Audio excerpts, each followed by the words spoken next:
Hi guys, আমি হলাম রূপসা, শয়তান রূপসা। মামার কথা একদম শুনি না।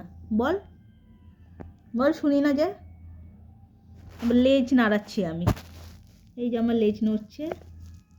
টুই টুই টুই টুই টুই টুই। তোমাদের কি আমাকে পছন্দ? জিজ্ঞাসা কর, পছন্দ কি না।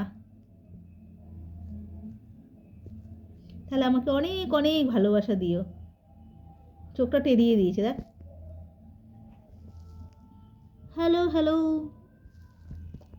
হ্যালো হ্যালো কর, হ্যালো হ্যালো কর। তাহলে আনন্দ পেয়েছে।